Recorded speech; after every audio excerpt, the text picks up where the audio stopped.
Friends, आप सबका दिल से बहुत बहुत शुक्रिया इस प्यार और सपोर्ट के लिए। आप लोग अपना प्यार इसी तरह बनाए रखिए क्योंकि हम आपके लिए रिबॉर्न से जुड़ी और रोमांचक एडवेंचरस कहानियाँ लगातार लाते रहेंगे।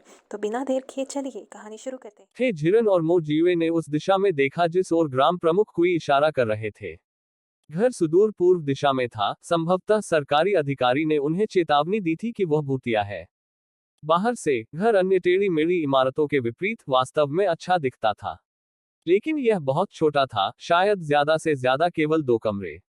इसके अलावा कि क्या यह प्रेतवाधित था, केवल 2 छोटे कमरों के साथ वे इतने सारे लोगों को कैसे समायोजित कर सकते थे। एक ऐसा घर देखकर जिसमें वे रह सके, जी तियानहाई उत्सुकता से अपने दोनों बेटों को उस ओर ले गए। जब ग्राम प्रधान कुई ने उसे उस ओर जाते देखा तो उसके चेहरे पर एक भयावह मुस्कान तैर गई। यह देखते हुए मो चौहान ने तुरंत जी पिता और पुत्रों को उन्हें रोकने के लिए बुलाया। अंकल शी, कृपया प्रतीक्षा करें, मैं बाद में आपके साथ देखने जाऊंगा। वह नहीं जानता था कि उस घर में ऐसा क्या संदिग्ध था जिसके कारण उसके प्रेतवाधित होने की अफवाह हुई। सी परिवार के पास कोई मार्शल आर्ट कौशल नहीं था। अगर कुछ खतरनाक हुआ तो उनकी मदद करने वाला कोई नहीं होगा। छी तियानहाई हमेशा मो परिवार की बात सुनती थी। मो चौहान की पुकार सुनकर वह आज्ञाकारी रूप से रुक गया और अपने 2 बेटों के साथ वापस आ गया। सी परिवार को वापस आते देख ग्राम प्रधान कोई स्पष्ट रूप से कुछ हद तक निराश थे, हालांकि उन्होंने इसे अपने चेहरे पर नहीं दिखाया। उन्होंने गंभीरता से कहा, तुम्हें यहाँ जो भी घर चाहिए चुन लो। तुम्हें जहां भी रहना हो चले जाओ। मैंने तुम्हारे अनुरोध पहले ही पूरे कर दिए हैं और अब तुम्हारे साथ नहीं रहूंगा। बोलने के बाद वह कुई मिंगलिन को अपने साथ लेकर चला गया। कुई पिता और पुत्र के बहुत दूर चले जाने के बाद ही जी तियानहाई ने गुस्से में शिकायत की, क्या वे चाहते हैं कि हम ऐसे घरों में ठिठुर कर मर जाएं? मो जियुए ने उन्हें शांत करने के लिए आगे कदम बढ़ाया। अंकल फैंग, चिंता मत करो। क्या करना है यह तय करने से पहले आइए पहले एक बार देख लें। अब तक आसमान में अंधेरा छा चुका था। सी चाओ को कहीं लकड़ी की 2 मोटी छड़ें मिली और उन्हें अस्थायी मशाल के रूप में उपयोग करने के लिए जलाया।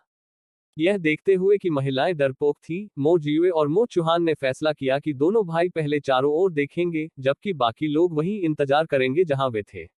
वह झिरन जानता था कि दोनों भाई सुदूर पूर्व में घर की जांच करने जा रहे थे। स्वाभाविक रूप से वह इसमें पीछे नहीं रहना चाहती थी। उसके दृढ़ आग्रह के तहत भाई अंततः उसे साथ रखने के लिए सहमत हो गए। उन तीनों ने एक मशाल पकड़ी और पूर्व की ओर चले, यह देखते हुए कि वे कुछ और आंगनों की खोज करने की उम्मीद में चल रहे थे जिनमें वे अस्थायी रूप से रह सकते थे। जब वे आधे रास्ते में थे तो उन तीनों ने पूर्व की ओर से आती हुई दुख भरी चीखें सुनी। वे तुरंत अपनी जगह पर रुक गए। छोटे भाई, वहां जरूर कुछ संदिग्ध है। मो जियुए ने थोड़ा सिर हिलाया। सही है, आइए अधिक धीरे चलने की कोशिश करें ताकि हम उन्हें चौंका देने वाले पक्षियों की तरह सचेत न कर दें। दोनों भाइयों को भूत प्रेत की बात पर यकीन नहीं था। अगर कुछ थे भी तो वे डरे हुए नहीं थे। तीनों दबे पांव पूर्व की ओर चले गए। आवाजें जितनी स्पष्ट होती गईं, मो जियुए को उतना ही अधिक संदेहास्पद महसूस हुआ। मुंह सिकोड़ कर उसने कहा, बड़े भाई, क्या आपको ऐसा नहीं लगता कि आवाज कुछ जानी पहचानी लग रही है? छोटे भाई, तुम्हें भी ऐसा ही लगता है? मो चौहान ने जवाब में पूछा। चलो तेजी से चले और देखते चले। जैसे ही वह बोल रहा था, मो जियुए ने पहले ही हे झिरान का छोटा हाथ पकड़ लिया था, जिससे उसकी गति बहुत तेज हो गई। जैसे जैसे वे निकट आए, वे पुष्टि कर सके कि आवाजें घर से पूर्व की ओर आ रही थी। व्यथित आवाज से वे बता सकते थे कि यह एक आदमी था और उसकी जीवन शक्ति बहुत कम हो गई थी। यदि वह अत्यधिक दर्द में नहीं होता तो वह इतनी जोर से चिल्लाने में सक्षम नहीं होता। मो चुहान ने मो जियुए से मशाल ली। छोटे भैया, आप और भाभी यहीं रुके और इंतजार करें। मैं अंदर जाकर देखूंगा। इस तरह की अस्पष्ट स्थिति का सामना करते समय बैकअप के रूप में किसी को बाहर छोड़ना सबसे उचित था। मो जियुए ने कोई आपत्ति नहीं जताई। ठीक है, बड़े भाई, सावधान रहना। मशाल पकड़कर मो चौहान सावधानी से घर में दाखिल हुए। लगभग 10 सेकंड के बाद वह जोर से चिल्लाया, छोटे भाई, जल्दी आओ। यह पांचवा भाई है। पांचवा भाई अभी भी जीवित है। यह सुनकर मो जियुए ने हे झिरन को अपने साथ खींच लिया और वह घर में घुस गया। टार्च की रोशनी में उन्होंने देखा कि दरवाजे के ठीक सामने एक अस्त व्यस्त फटा पुराना आदमी खड़ा था। वह आदमी त्वचा और हड्डियों की तरह क्षीण हो गया था। उसकी बाहें फैली हुई थी और जंजीर से बंधी हुई थी ताकि वह हिल न सके। उसकी आंखों पर ध्यान केंद्रित नहीं था क्योंकि वह लगातार पीड़ा से चिल्ला रहा था। मो जीवे मो चौहान से मशाल लेने के लिए आगे बढ़े और उस व्यक्ति की बारीकी से जांच की। यह सचमुच पांचवा भाई है। वह यहाँ कैसे हो सकता है? अब तक मो चौहान पहले ही आगे बढ़ चुके थे। उसने मो चोंगयुआन को बचाने का तरीका ढूंढने की कोशिश करते हुए जंजीरों को छुआ। वह झिरन तुरंत उसे रोकने गया। आठवें भाई, एक क्षण रुको। मो चौहान ने उसे समझे बिना देखा। भाभी, पांचवें भाई के साथ ऐसा होना उसके लिए बहुत दर्दनाक है। किसी और चीज से पहले मुझे उसे बचाना चाहिए। आठवें भाई, पांचवें भाई को संभवतः जहर दे दिया गया है। यदि आप उसे अभी बचाएंगे तो मुझे डर है कि वह और भी नियंत्रण से बाहर हो जाएगा। प्रवेश करने के बाद से हे झिरन ने मो चोंगयुआन की स्थिति देखी थी। उसकी कुछ हद तक बैंगनी आंखों के आधार पर वह पुष्टि कर सकती थी कि पांचवें भाई को निस्संदेह जहर दिया गया था। यह वास्तव में कौन सा जहर था, इसका पता लगाने के लिए उसे उसकी और जांच करने की आवश्यकता होगी। अभी ऐसा होना चाहिए जब जहर असर कर रहा हो। मो जीवे ने हे झिरन की क्षमताओं को समझा। वह जानता था कि वह कभी भी निराधार बात नहीं करेगी। मनाने में मदद करना चाहते हुए उन्होंने कहा, आठवें भाई, झिरन की बात सुनो। वह दवा जानती है और निश्चित रूप से गलत नहीं होगी। मो चौहान ने इसे सहन करने में असमर्थ होने के कारण अनिच्छा से अपने हाथ पीछे खींच लिए। भाभी, अब हमें क्या करना चाहिए? उन्होंने झिरन ने तुरंत कोई उत्तर नहीं दिया। इसके बजाय उसने मो जीवे को उस आदमी को थोड़ा और मजबूती से पकड़ने का संकेत दिया। फिर वह मो चोंगयुआन की नब्ज जानने के लिए आगे बढ़ी। उसकी परीक्षा के परिणाम वास्तव में वही थे जो उसने अनुमान लगाया था। सौभाग्य से मो चोंगयुआन के पास जो जहर था वह हे झिरन के लिए अपरिचित नहीं था। इसका प्रभाव लॉस ऑफ स्पिरिट जहर के समान था जो उसने सिल्वर रिंग सांपों के जहर से बनाया था। बात बस इतनी है कि जिसने भी यह जहर बनाया उसने किसी को पागल करने के लिए इसमें कई सामग्रियां मिलाई। आठवें भाई, पति, पांचवें भाई को वास्तव में जहर दिया गया है। उसने जो जहर खाया उससे लोग अपना होश खो सकते हैं और यहां तक पागल भी हो सकते हैं। हालांकि इस प्रकार का जहर केवल हमलों के दौरान ही किसी को इस ओर मोड़ता है। मेरा अनुमान है कि पांचवें भाई को होश में आने में ज्यादा समय नहीं लगेगा। पांचवें भाई को होश में आने में कितना समय लगेगा? मो जीवे ने उत्सुकता से पूछा। पांचवें भाई की वर्तमान स्थिति के आधार पर उसका हमला शायद कुछ समय पहले से ही चल रहा है। मेरा अनुमान है कि उसे ठीक होने में 2 घंटे से ज्यादा का समय नहीं लगेगा। यह सुनकर कि पांचवें भाई को पूरे 2 घंटे तक ऐसी पीड़ा सहनी पड़ेगी, मो चौहान को बेहद दुख हुआ। भाभी, क्या पांचवें भाई के कष्ट को अस्थायी रूप से कम करने का कोई अच्छा तरीका है? एक अच्छा तरीका। सबसे अच्छा तरीका यह था कि सबसे पहले मो चोंगयुआन में जहर को विषमुक्त किया जाए। हालांकि हे झिरन को विश्वास था कि वह एक मारक दवा तैयार कर सकती है, लेकिन यह ऐसा कुछ नहीं था जिसे वह अभी तुरंत पूरा कर सकती थी। वर्तमान में वह अभी भी नहीं जानती थी कि मो चोंगयुआन ने जो लॉस ऑफ स्पिरिट जहर खाया था उसमें अन्य कौन से औषधीय तत्व मिलाए गए थे। इससे पहले कि वह मारक औषधि तैयार करना शुरू कर सके, उसे यह निर्धारित करने की आवश्यकता थी। इसके लिए एक प्रक्रिया की आवश्यकता थी। भले ही सब कुछ सुचारू रूप से चले, फिर भी उसे कुछ समय की आवश्यकता होगी। अपनी आस्तीन से बचाव करते हुए हे झिरन ने अपने स्थान से चांदी की सुइयां ली और तेजी से उन्हें मो चोंगयुआन के कई एक्यूपॉइंट्स में डाल दिया। बहुत जल्दी मो चोंगयुआन शांत हो गया, जैसे कि वह सो गया हो, अब संघर्ष नहीं कर रहा हो। जब मो चोंगयुआन शांत हो गया तो सभी ने कमरे के चारों ओर देखने का मौका उठाया।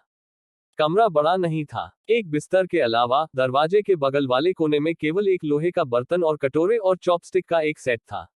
उनके बगल में एक मृत जंगली खरगोश था जिसका संभवतः पांचवें भाई ने शिकार किया था। सभी ने अनुमान लगाया कि ये शायद वही थे जो मो चोंगयुआन रोजाना इस्तेमाल करते थे। चारों ओर देखने के बाद मो जीवे बोले, आठवें भाई, माँ और भाभी अभी भी हमसे खबर का इंतजार कर रहे हैं। आप पहले वापस जाकर उन्हें अपडेट क्यों नहीं करते, जबकि मैं पांचवें भाई की देखभाल के लिए झीरन के साथ यहाँ रहता हूँ। चूंकि यहाँ कोई रहने योग्य घर नहीं था, इसलिए इस समय उन्हें अन्य 2 परिवारों के स्थानों में आवास मिलने की संभावना नहीं थी। सौभाग्य से सभी ने पास पास तंबू लगा लिया था। आसपास कुछ और कैंपफायर लगाने से उन्हें रात गुजारने में मदद मिलेगी। मो चौहान ने जवाब देने से पहले सबसे पहले बेहोश मो चोंगयुआन की ओर देखा। ठीक है, मैं अब चीजों की व्यवस्था करने के लिए वापस जाऊंगा। नौवीं बहन, मुझे पांचवें भाई के साथ यहाँ रहने के लिए तुम्हें और छोटी बहन को परेशान करना होगा। मो चौहान की आकृति को दूर तक गायब होते देखने के बाद हे झिरन ने अपनी अंतरिक्ष रिंग से एक टॉर्च निकाली, इसे प्रकाश के लिए अस्थायी रूप से उपयोग किया। मो जियुए ने पूछा, झिरन क्या आपके पास पांचवे भाई के जहर का इलाज है? मैं मारक औषधि बना सकता हूँ, लेकिन इसमें कुछ समय लगेगा। जैसे ही वह बोल रही थी, उसने अपनी अंतरस्थानीय अंगूठी से रक्त खींचने वाले उपकरणों का एक सेट निकाला और मो चोंगयुआन के कुछ रक्त को अपने स्थान पर लाने के लिए निकाला। अभी विषाक्त पदार्थों पर शोध करना सुविधाजनक नहीं है। हम इसके बारे में बाद में बात करेंगे। हालांकि वे अभी तक मो चोंगयुआन को विषमुक्त करने में मदद नहीं कर सके, लेकिन वे उसे इस तरह जंजीरों में जकड़कर भी नहीं छोड़ सकते थे। तभी हे झिरन की टॉर्च की रोशनी जमीन पर पड़ी एक चाबी पर पड़ी। वह चाबी उठाने के लिए झुकी, उसे जंजीरों पर लगे ताले से टकराने की कोशिश की और पाया कि यह सही आकार की थी। मो जियुए ने चाबी ली और सीधे जंजीरें खोल दी। इस चाबी से वे अनुमान लगा सकते थे कि मो चोंगयुआन ने संभवतः खुद को बंद कर लिया था। सबसे संभावित कारण यह था कि उसे जहर फैलने के दौरान खुद पर नियंत्रण खोने का डर था। मो जियुए ने मो चोंगयुआन को ठीक से लेटने के लिए बिस्तर पर ले जाया। उसके मन में कई सवाल घूम रहे थे। यदि पांचवा भाई अभी भी जीवित था, तो उसने अपने परिवार से संपर्क क्यों नहीं किया? इसके अलावा पांचवा भाई यहाँ क्यों था? पांचवे भाई को किसने जहर दिया? 6 साल पहले मो परिवार का मरने वाला पहला बेटा मो चोंगयुआन था। उस समय मो जियुए अभी भी नान क्यूई के अधीन अध्ययन कर रहे थे। मो परिवार ने जो सुना वह यह था कि मो चोंगयुआन ने दुश्मन का पीछा करने के लिए सैनिकों का नेतृत्व किया था, लेकिन दुर्भाग्य से वह दुश्मन के जाल में फंस गया। जीवित सैनिक उसी रात उसकी लाश वापस ले आए। जितना अधिक मो जियुए ने इसके बारे में सोचा, उसे उतना ही अधिक भ्रमित महसूस हुआ। इससे कोई फर्क नहीं पड़ता कि उसने अपने दिमाग पर कितना जोर डाला, वह कल्पना नहीं कर सका कि जहर दिए जाने के बाद पांचवा भाई यहाँ जीवन से क्यों जुड़ा हुआ था। ऐसा लग रहा था कि पांचवें भाई के जागने के बाद ही उन्हें उत्तर मिल सकेगा। उन्होंने झिरन ने गणना की कि जब मो चौहान बूढ़ी महिला मो और महिलाओं को सूचित करने के लिए वापस गए कि मो चोंगयुआन अभी भी जीवित है, तो उन्हें वहां पहुंचने में कम से कम 10 मिनट लगेंगे। मो चौहान को निकले हुए अब करीब 5 मिनट ही हुए थे, इसलिए अभी भी 10 मिनट बाकी थे। उसने इस दौरान मो चोंगयुआन पर एक त्वरित जांच करने की योजना बनाई। इस विचार के साथ उसने मो चोंगयुआन को अपने स्थान पर लाने के लिए मो जियुए को अपने साथ खींच लिया। उसने अपने उपकरणों का उपयोग उसके सिर और हृदय, दो महत्वपूर्ण अंगों, की तीव्र गति से जांच करने के लिए किया। बाद में आने वाले मो परिवार के सदस्यों द्वारा खोजे जा सकने वाले निशानों को छोड़ने से बचने के लिए वह चेकअप के बाद उन दोनों को अपने स्थान से बाहर ले आई। मो चोंगयुआन को वापस बिस्तर पर बिठाने के बाद मो जियुए अंततः उत्सुकता से पूछने से खुद को नहीं रोक सके, झिरन, पांचवें भाई की हालत कैसी है? उसके दिमाग में कुछ समस्याओं के अलावा पांचवें भाई की हालत ठीक है। मो जियुए हैरान था। पांचवें भाई के सिर में क्या खराबी है? उसके सिर के एक छोटे से क्षेत्र में हेमेटोमा है, जो संभवतः बाहरी कारकों के कारण हुआ है। मो जियुए ने आगे जांच की, क्या इस हेमेटोमा से पांचवें भाई को कोई हानि होगी? उसने झिरन ने सिर हिलाया। पांचवा भाई अभी तक नहीं जागा है, इसलिए मुझे निश्चित रूप से पता नहीं है कि वास्तव में क्या हानियां हैं। सबसे आम संभावनाएं अस्थायी अंधापन या प्रभावित सुनवाई का कारण बन सकती हैं। संभावित रूप से आधे शरीर का पक्षाघात, स्मृति हानि आदि भी हो सकता है। यह सुनकर मो जियुए ने तुरंत अपनी भौहें सिकोड़ ली। अगर फिफथ ब्रदर में वास्तव में ये समस्याएं विकसित हो जाती हैं, तो क्या उन्हें ठीक किया जा सकता है? यह निश्चित रूप से कहना कठिन है। यह विशिष्टताओं पर निर्भर करता है। कमरे में थोड़ी देर के लिए सन्नाटा छा गया। वह झिरन सोच रहा था कि मो चोंगयुआन के सिर में हेमेटोमा का क्या प्रभाव पड़ेगा। एकमात्र चीज जिसे वह फिलहाल खारिज कर सकती थी वह थी आधे शरीर का पक्षाघात।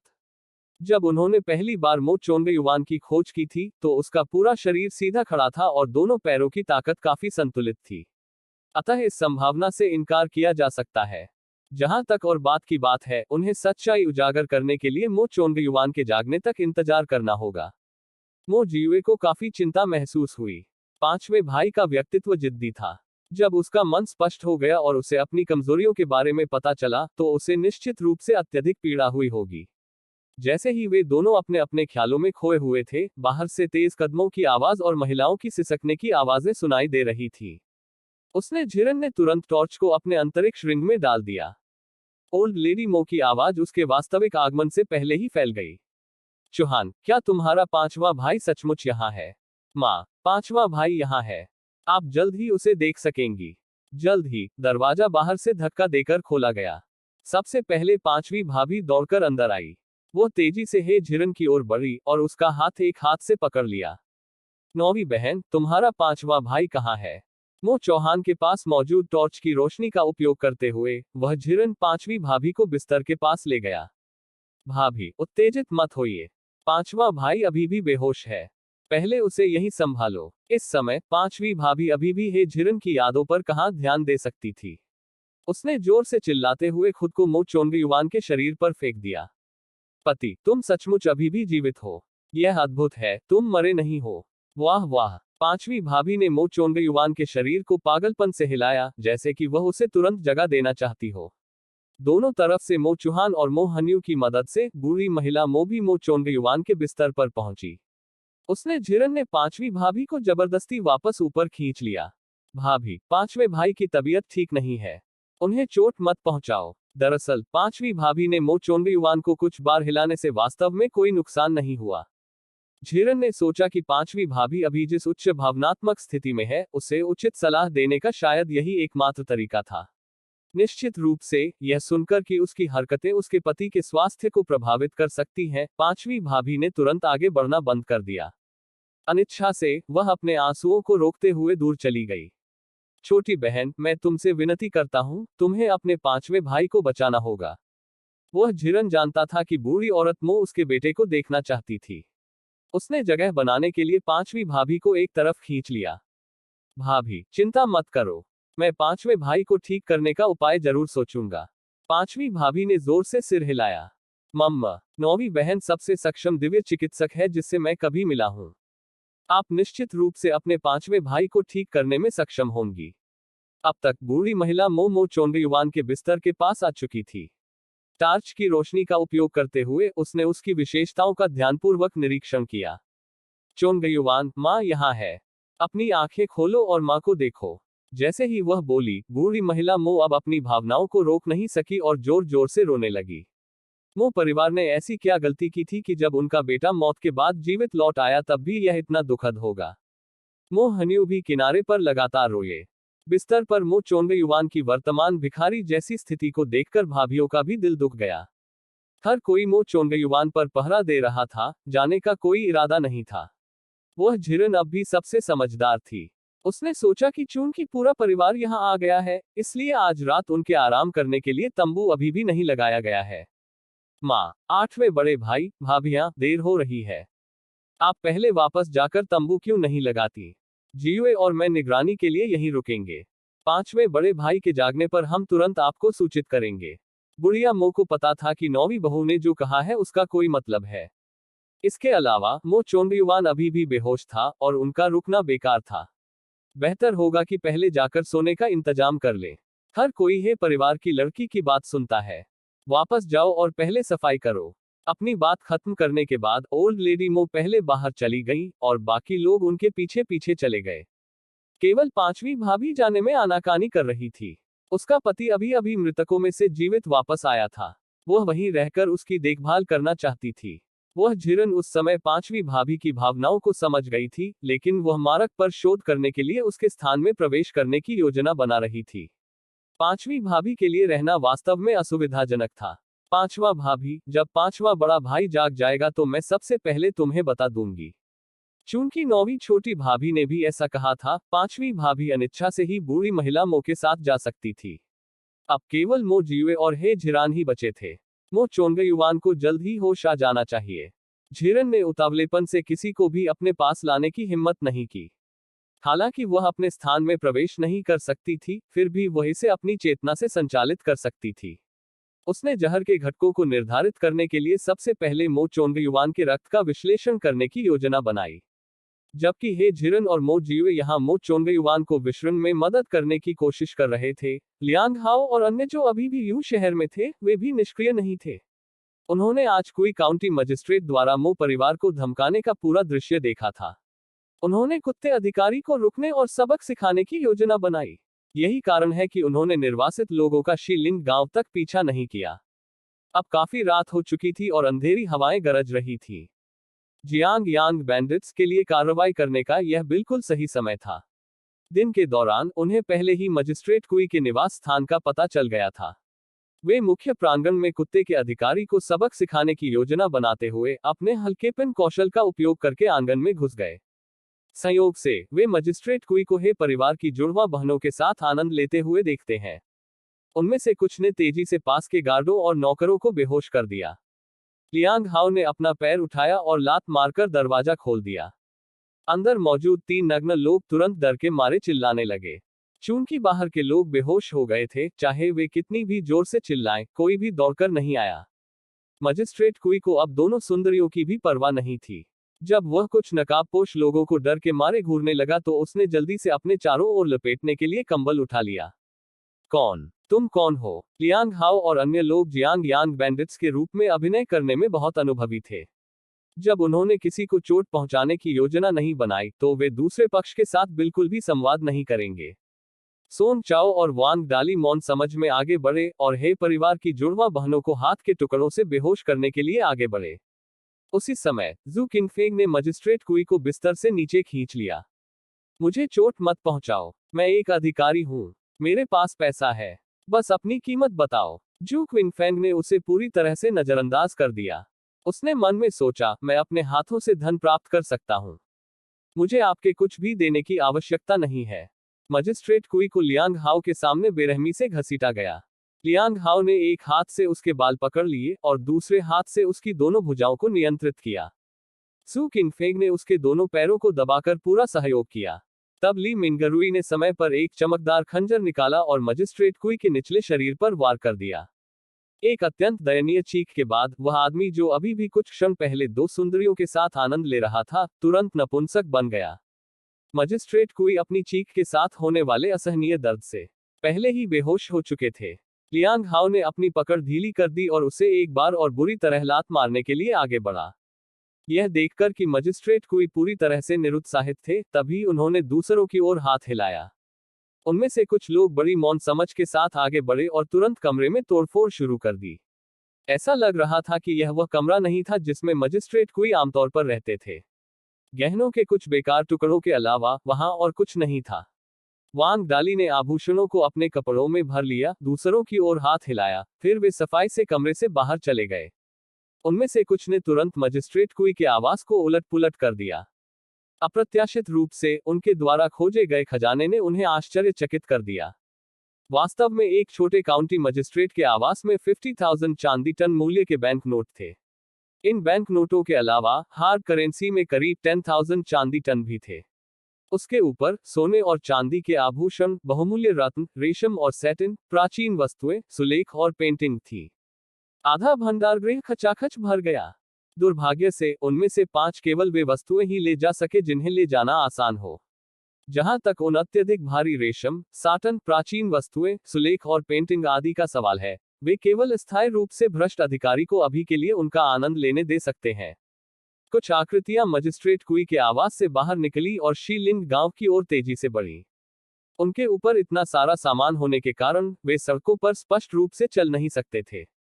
लियांग हाओ ने अपने भाइयों को अपने हल्केपन कौशल का उपयोग करके दीवारों पर चढ़ने और छत के किनारों पर यात्रा करने के लिए प्रेरित किया। बहुत जल्द वे शहर से बाहर थे। आखिरकार उन सभी ने राहत की सांस ली। सोंग चाओ ने चांदी की साइसी से भरे बड़े भारी बैग को अपनी बाहों में तौला और हंसते हुए कहा, इतनी चांदी के साथ 9वें मास्टर के परिवार को भविष्य के बारे में चिंता करने की जरूरत नहीं है। वांग डाली ने सहमति व्यक्त की। हे, कुत्ते के अधिकारी ने 9वें मास्टर को धमकाया। उसे इसकी कीमत चुकानी होगी। अब जबकि मो परिवार निर्वासित अपराधी नहीं रहा, लियांग हाओ और बाकी लोगों को अब अपनी पहचान छिपाने की जरूरत नहीं रही। कुछ लोगों ने शीलिंग गांव में प्रवेश किया, कुछ देर इधर उधर खोजा और अंततः पहाड़ों की तलहटी में मो परिवार को देखा। मो चोंगयुवान के मामले के कारण मो परिवार ने अभी तक आराम नहीं किया था। मो चोंगयुवान के जल्दी होश में आने की खबर का इंतजार करने की उम्मीद में हर कोई अलाव के पास इकट्ठा हुआ था। और इसलिए लियांग हाओ और बाकी लोगों के लिए यह पता लगाना बहुत आसान था कि मो परिवार कहां बस गया था। मो चौहान ने पहले ही पदचाप सुन ली थी और सावधानी से जांच करने गया। यह पता चलने पर कि यह लियांग हाओ और अन्य थे, वह उन्हें अलाव के पास ले आया।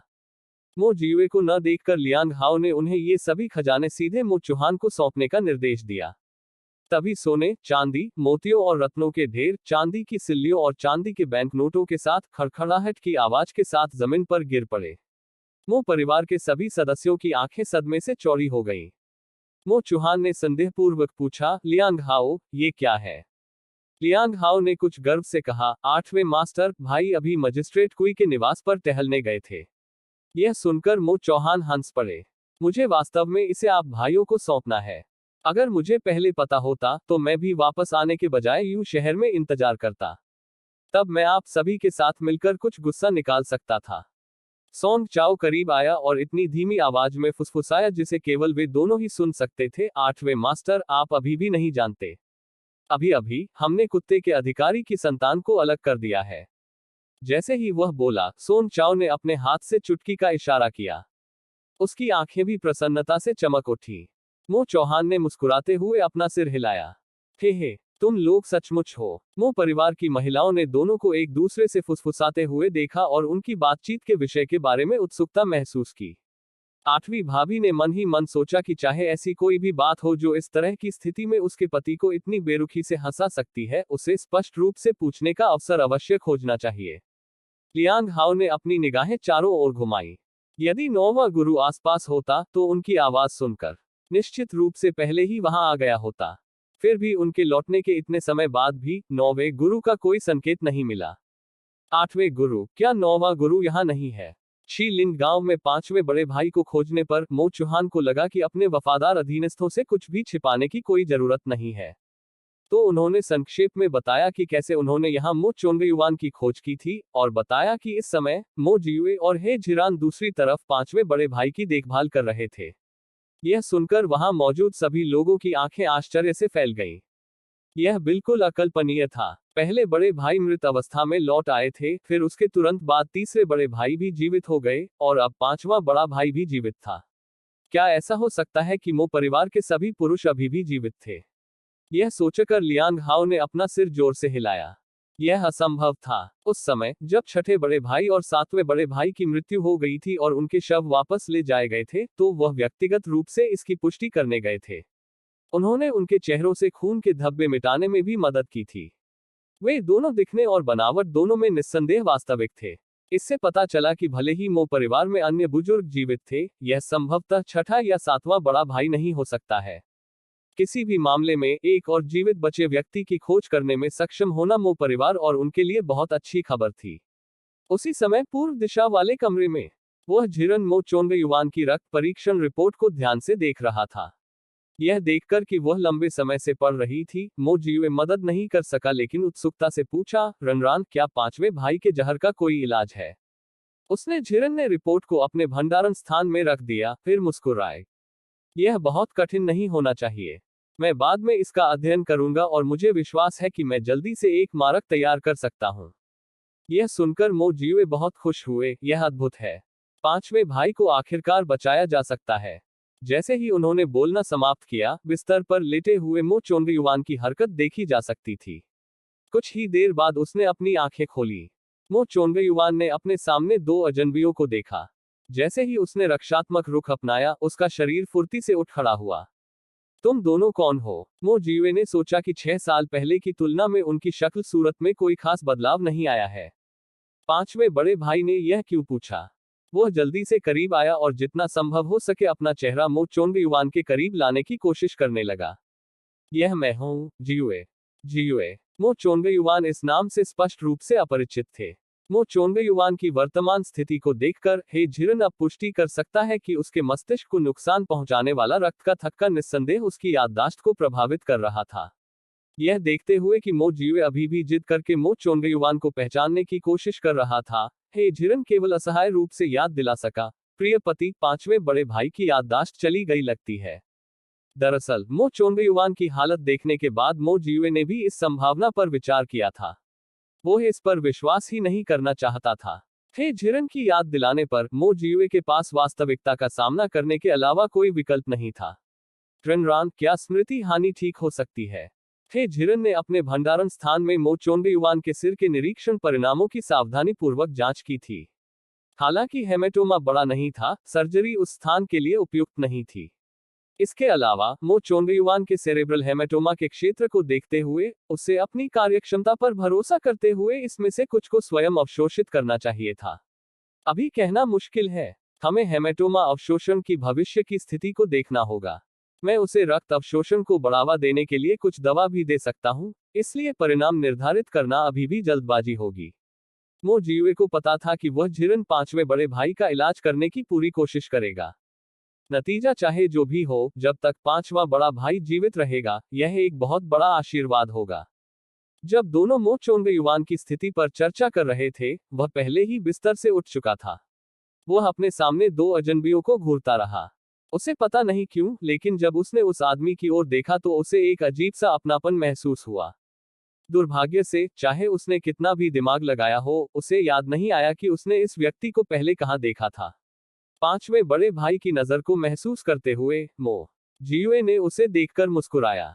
पांचवें भाई, आपके सिर पर चोट लग गई थी, जिससे आपके मस्तिष्क में खून के थक्के जम गए थे, जिसके कारण आप पहले की बातें याद रखने में असमर्थ हो गए थे।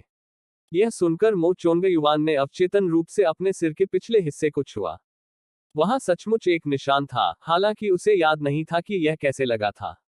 हालांकि उनकी स्थिति के बारे में अनुमान संभवतः सही था, मो चोंगयुआन ने फिर भी अपनी सतर्कता में ढील नहीं दी। तुम्हें यह सब कैसे पता?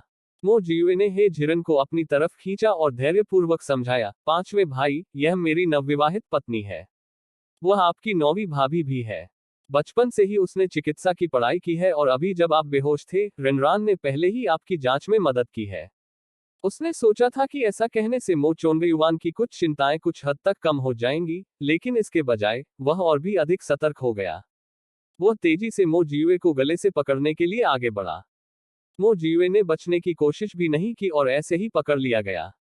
यह देखकर हे झिरन उसे रोकने के लिए आगे बढ़ना चाहता था, लेकिन मो जियुए की नजर से उसे रोक दिया गया।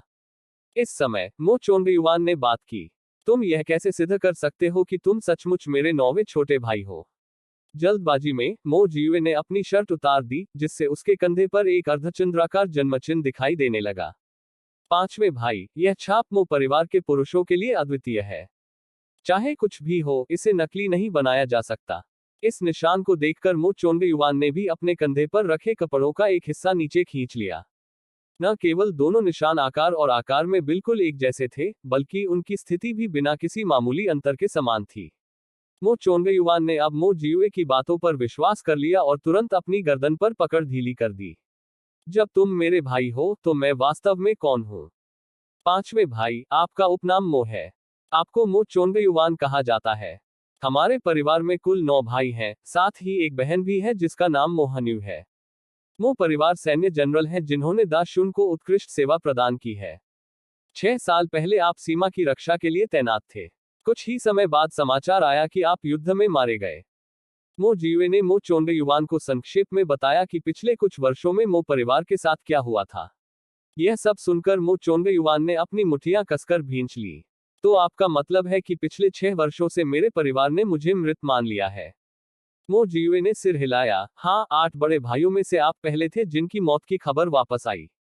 यह देखते हुए कि मो चोंगयुआन ने नए प्रश्न पूछना जारी नहीं रखा, मो जियुए ने फिर उससे पूछताछ करना शुरू कर दिया।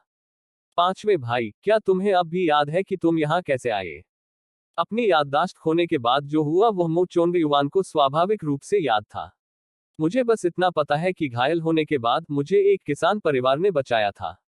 वे इतने दयालु थे कि उन्होंने मेरे घावों के इलाज के लिए एक डॉक्टर को आमंत्रित किया।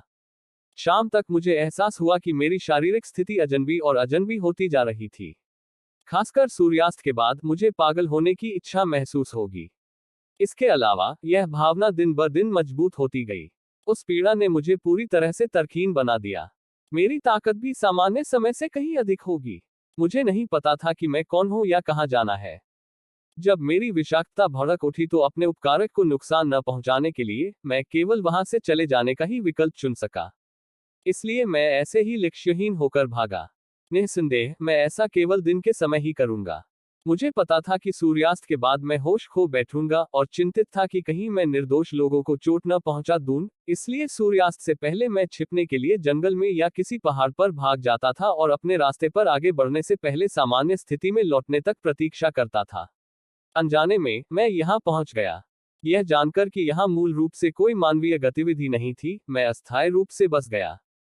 मुझे चिंता थी कि मैं अपनी विक्षिप्त अवस्था के दौरान ग्रामीणों को घायल कर सकता हूँ, इसलिए मैंने शिकार से अर्जित चांदी का उपयोग एक लोहार की दुकान पर कस्टम ऑर्डर बेड़ियां बनाने में किया। सूर्यास्त से पहले मैं खुद को बंद कर लेता था, फिर स्पष्टता आने पर जंजीरें खोल देता था! ! इस समय मो चोंगयुआन ने खिड़की से बाहर देखा। अभी आधी रात भी नहीं हुई है। आमतौर पर इस समय मैं जागता भी नहीं हूँ। क्या ऐसा हो सकता है कि आपने मेरी मदद की हो? मो जियुए ने हे झिरान की ओर देखा। पांचवें भाई, यह झिरान ही था जिसने आपके शरीर में विषाक्त पदार्थों को दबाने के लिए एक्यूपंक्चर दिया था। मो जियुए के नेतृत्व के बाद हे झिरन ने पूछा, पांचवें भाई, क्या आपके हमलों की अवधि लंबी और लंबी होती जा रही है? मो चोंगयुआन ने सिर हिलाया। हाँ, पहले तो मैं 1 घंटे से भी कम समय में ठीक हो जाता था, लेकिन अब इसमें कम से कम 3 घंटे लगते हैं, कभी कभी तो इससे भी ज्यादा। यह समझ में आता है। इस प्रकार का विष बहुत खास है, यह समय के साथ आपके पूरे शरीर में फैल जाएगा और आपके दिल के करीब और करीब आएगा। यह जितना करीब होगा, हमले उतने ही लंबे समय तक रहेंगे। अंततः जब विषाक्त पदार्थ आपके हृदय को नष्ट कर देंगे, चाहे दिन हो या रात, आप लगातार पागलपन की स्थिति में रहेंगे। हालांकि मो चोंगयुआन को नहीं पता था कि अपने हमलों के दौरान वह किस स्थिति में था, लेकिन जब वह होश में आया तो उभरी हुई नसों और खून की प्यासी आंखों से यह भयावह रहा होगा। अगर ऐसा है तो मुझे अपनी जान देनी होगी, कहीं ऐसा न हो कि मैं निर्दोष लोगों को चोट पहुंचाऊं। वह झिरन जानता था कि मो चोंगयुआन नियंत्रण खोने पर दूसरों को नुकसान नहीं पहुंचाना चाहता था। पांचवें भाई, चिंता मत करो। हालात इतने गंभीर नहीं है। कल मैं और मेरे पति तुम्हें विषमुक्त करने के लिए औषधीय सामग्री खरीदने के लिए शहर जाएंगे। मो चोंगयुआन ने कभी नहीं सोचा था कि उसके जहर का कोई इलाज हो सकता है। लिल बहन, आप कह रही हैं कि आप मुझे विषमुक्त कर सकती हैं। जब उन्हें होश आया तो उन्होंने अपनी स्थिति के बारे में कई शाही डॉक्टरों से सलाह ली। अधिकांश अपने सिस्टम में किसी जहर का पता नहीं लगा सके। केवल एक सक्षम डॉक्टर ही इस बात की पुष्टि कर सका कि उसे जहर दिया गया था, लेकिन यह नहीं पता था कि यह किस प्रकार का जहर था। इसका इलाज कैसे किया जाए यह तो दूर की बात है। इस वजह से मो चोंगयुआन लंबे समय तक निराश महसूस कर रहे थे और उन्होंने अपना शेष दुखी जीवन इसी तरह जीने के लिए इस्तीफा दे दिया। वह झिरन ने एक आत्मविश्वास भरी मुस्कान बिखेरी। पांचवें भाई, चिंता मत करो, मैं तुम्हारे जहर का इलाज जरूर कर सकूंगा। इतना ही नहीं, हे झिरन को जल्द ही मारक औषधि तैयार करने की उम्मीद थी। वह अगले सूर्यास्त से पहले मो चोंगयुआन के जहर को खत्म करना चाहती थी, ताकि पांचवें भाई को एक और हमले का सामना न करना पड़े। जैसे ही मो चोंगयुआन कुछ और कहने ही वाला था, मो चुहान स्थिति के बारे में चिंतित होकर दौड़ता हुआ आया। मो चोंगयुआन स्वभाव से सतर्क थे। जैसे ही उसने दूर से कदमों की आहट सुनी, उसने रक्षात्मक रुख अपना लिया। वह दरवाजे की ओर बढ़ा, संयोगवश मो चौहान से उसकी सीधी टक्कर हो गई। मो जियुए ने उनका परिचय देने के लिए तेजी से आगे कदम बढ़ाया। पांचवा भाई, यह आठवां भाई मो चौहान है।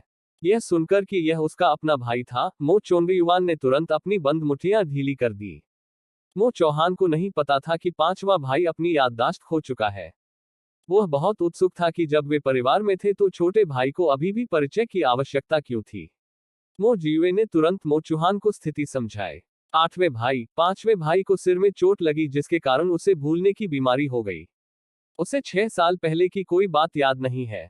आपने क्या कहा? पांचवें भाई को भूलने की बीमारी है। मो चौहान इस खबर से स्पष्ट रूप से बहुत हैरान थे। रिश्तेदारों को पहचानने में असमर्थता का सामना करते हुए मो चोंगयुआन को कुछ हद तक शर्म महसूस हुई। आठवां भाई, क्या यह था? मुझे डर है कि मुझे अतीत से कुछ भी याद नहीं है। यह उनका अभिवादन करने का तरीका था। मो चौहान आगे बढ़े और मो चोंगयुआन को गले से लगा लिया। पांचवें भाई, चाहे तुम्हें अतीत याद हो या न हो, इससे यह तथ्य नहीं बदल जाता कि हम एक ही मां के गर्भ से आए हैं। मो चुहान को मो चोंगयुआन की स्थिति के बारे में संक्षेप में बताने के बाद मो जियुए ने पूछा, आठवें भाई, क्या तुमने परिवार ठीक से बसा लिया? मो चौहान ने सिर हिलाया। मैंने सभी को बसा दिया, लेकिन कोई भी आराम नहीं करना चाहता। वे सभी पांचवें भाई के बारे में खबर का इंतजार कर रहे हैं। मो जियुए ने मो चोंगयुआन की ओर देखा और सावधानी से पूछा, पांचवें भाई, क्या तुम अब हमारे साथ मां से मिलने आना चाहते हो? और पांचवी भाभी, जब उसने तुम्हारी मृत्यु की खबर सुनी तो वह लगभग रो रोकर अंधी हो गई। जब छोटे भाई ने इस पांचवी भाभी का जिक्र किया तो मो चोंगयुआन को अपने दिल में एक अजीब सी टीस महसूस हुई। हालांकि उसे यह याद नहीं था कि उसकी पत्नी थी, लेकिन यह अनोखी भावना नकली नहीं हो सकती थी। ठीक है, मैं तुम्हारे साथ वापस चलूंगा। धक्का देकर दरवाजा खोला, बाहर से बर्फीली हवा का झोंका आया। तेज हवा के बीच वे स्पष्ट रूप से किसी प्राणी की धीमी चीख को पहचान सकते थे, जिसकी आवाज स्पष्ट रूप से कुत्ते जैसी लग रही थी। आवाज बहुत तेज नहीं थी, पहली बार में सुनने पर यह कुत्ते के भौंकने जैसी लग रही थी, लेकिन स्पष्ट रूप से ऐसी नहीं थी। मो जियुए ने अपने आसपास का निरीक्षण किया, लेकिन उन्हें कुछ भी गलत नजर नहीं आया। मो चोंगयुआन पर नजर डालने पर उसने देखा कि उसकी अभिव्यक्ति काफी नर्म हो गई थी। यह छोटा लड़का वापस आ गया है। जैसे ही वह बोल रहा था, मो चोंगयुआन पहले ही घर के पीछे की ओर बढ़ते हुए मो जियुए और मो चुहान से अलग हो चुका था। नजरें बदलते हुए बाकी लोग तेजी से उसके पीछे चले गए। लगभग 50 मीटर बाहर चलने के बाद मो चोंगयुआन ने अपने कदम रोक दिए। वे उसे झुका हुआ, अपनी बाहों में एक रोएदार गट्ठर उठाए हुए देख सकते थे। चांदनी में वे बंडल के सफेद पिछले हिस्से को देख सकते थे। वह झिरन की आंखें तुरंत चमक उठी। पांचवें भाई, क्या वह लोहा खाने वाला जानवर है? मो चोंगयुआन उनकी ओर मुड़ा और स्नेहपूर्वक बंडल को उठाया। क्या छोटी बहन इस प्राणी को पहचानती है? उसने झिरन ने जोर देकर सिर हिलाया। मैं इसे पहचानता हूं। मैंने इसे पहले एक चित्र पुस्तक में देखा था। वह ऐसे मनमोहक प्राणी का विरोध नहीं कर सकी। झिरन जल्दी से मो चोंगयुआन के पास चला गया। पांचवें भाई, क्या मैं इसे पकड़ सकता हूं? छोटा बंडल स्पष्ट रूप से अभी भी एक शावक था, 4 या 5 महीने से बड़ा नहीं। इस उम्र में यह बिल्कुल भी बड़ा नहीं था। मो चोंगयुआन की बाहों में एक गोल फरबॉल में लिपटा हुआ, इसने हे झिरन का दिल पिघला दिया। छोटे हे झिरान और शावक के बीच नजर डालते हुए मो चोंगयुआन ने अनिश्चितता से पूछा, क्या छोटी बहन डरती नहीं है? उसने झिरन ने जोर से सिर हिलाया। नहीं डरता, बिल्कुल नहीं डरता। यह देखकर मो चोंगयुआन ने ध्यान से बंडल को हे झिरन की बाहों में स्थानांतरित कर दिया और उसे याद दिलाया, यह छोटा लड़का डरपोक है। उसके साथ नम्र रहो, छोटी बहन। चाहे वह हे झिरन की विशेष बिल्ली कानाफूसी प्रतिभा के कारण हो या कुछ और। जैसे ही बंडल उसकी बाहों में रखा गया, थोड़ी देर तक इधर उधर टहलने के बाद वह गहरी नींद में सो गई। यहाँ तक कि मो चोंगयुआन, जो अक्सर जीव के साथ बातचीत करते थे, आश्चर्य से आहें भरने के अलावा कुछ नहीं कर सके। ऐसा लगता है कि यह छोटा लड़का छोटी बहन को काफी पसंद करता है। किनारे खड़े होकर मो जियुए ने एक सूंघी दी। उसने अपने दिल में सोचा, कोमल, सक्षम, सुंदर झिरन को कौन पसंद नहीं करेगा। एक बार यह सुनिश्चित करने के बाद कि शावक हे झिरान को कोई परेशानी नहीं पहुंचा रहा है, समूह उस ओर चला गया जहां मो परिवार के बाकी सदस्य आराम कर रहे थे। रास्ते में जिज्ञासु मो जियुए ने पूछा, पांचवें भाई, क्या यह लोहा खाने वाला जानवर आपका पालतू जानवर है? मो चोंगयुआन ने इससे इनकार नहीं किया। मुझे लगता है कि आप ऐसा कह सकते हैं। कुछ साल पहले मैंने पहाड़ पर लोहा खाने वाले जानवरों की एक जोड़ी को बचाया था। उस समय उन्हें बाघों ने मार डाला था। मैं उन्हें ठीक करने के लिए यहाँ वापस लाया था। एक बार जब उनकी चोटें ठीक हो गईं, तो मैंने उन्हें वापस पहाड़ों में छोड़ दिया। मुझे उम्मीद नहीं थी कि जानवर अभी भी कृतज्ञता की भावना रखेंगे। हर बार जब सूर्यास्त के बाद मुझ पर हमला होता है, तो वे मेरे घर के बाहर निगरानी करने आ जाते हैं। यदि कोई पास आता, तो वे घुसपैठियों को डराने के लिए भूतिया विलाप करते। समय के साथ ग्रामीणों को यकीन हो गया कि इस जगह पर आत्माओं का साया है और वे अब इसके करीब आने की हिम्मत नहीं करेंगे। ठीक इसलिए, क्योंकि कोई भी इस जगह पर जाने की हिम्मत नहीं करता था, मैंने लंबे समय के लिए यहीं बसने का फैसला किया। विषय से हटकर हाल ही में हुआ और या के वीडियो से प्रेरित हुआ और इस उपन्यास के लिए टुआन यानी फरबॉल फजील लंप के साथ जाने का फैसला किया। जैसे जैसे वह सुनती गई, झिरन की दिलचस्पी बढ़ती गई और उसने उत्सुकता से पूछा, उसके बाद क्या हुआ? जब बाद की घटनाओं की बात आई, तो मो चोंगयुआन को कुछ भावुकता महसूस हुई। इस साल की शुरुआत में किसी अज्ञात कारण से लोहा खाने वाले जानवरों के जोड़े ने यहां आना बंद कर दिया। मुझे चिंता थी कि उनके साथ कुछ खतरनाक घटित हुआ है और मैं उन्हें खोजने के लिए कई बार पहाड़ पर गया, लेकिन उन्हें कभी नहीं ढूंढ पाया। यह पिछले महीने तक नहीं हुआ था जब एक गंभीर रूप से घायल लोहा खाने वाला जानवर मेरे सामने आया था, अपने बच्चे को मुंह में लेकर। इसकी चोटें बहुत गंभीर थीं। मुझे यह नन्हा सा बच्चा देने के बाद इसने अंतिम सांस ली। मुझे उस छोटे से बच्चे के इतनी कम उम्र में अपने माता पिता को खोने का दुख था, इसलिए मैंने उसकी देखभाल के लिए उसे अपने पास रखा। यह सुनकर कि यह छोटा प्राणी माता पिता के बिना अनाथ था, झिरन को बहुत दुख हुआ और उसने उसे और भी कसकर पकड़ लिया। जैसा कि मो चोंगयुआन ने लिटिल डिम्पलिंग के अनुभवों की कहानी बताई, उन्होंने परोक्ष रूप से यहाँ के भूतों के पीछे का कारण भी बताया। इसमें कोई आश्चर्य नहीं कि मां जुनशान ने कहा था कि सुदूर पूर्व का घर भूता था। यह दयालुता का बदला चुकाने की कोशिश कर रहे दो विशाल पांडा द्वारा की गई आवाजें थी। मो चोंगयुआन देख सकता था कि नौवीं भाभी छोटी से बहुत प्यार करती थी। अगर नौवीं भाभी को यह पसंद है तो इसे रख लो। मैं सिर्फ एक बड़ा अनाड़ी आदमी हूं जो इसकी ठीक से देखभाल नहीं कर सकता। यह सुनकर हे झिरन तुरंत एक उज्ज्वल मुस्कान में बदल गई। प्राचीन काल में आने के बाद पहली बार उसने इतना अशोभनीय व्यवहार किया था। तब तो आप मेरे आभारी हैं, पांचवे भाई। यह पहली बार था जब मो जियुए ने हे झिरन को इतना प्रसन्न देखा।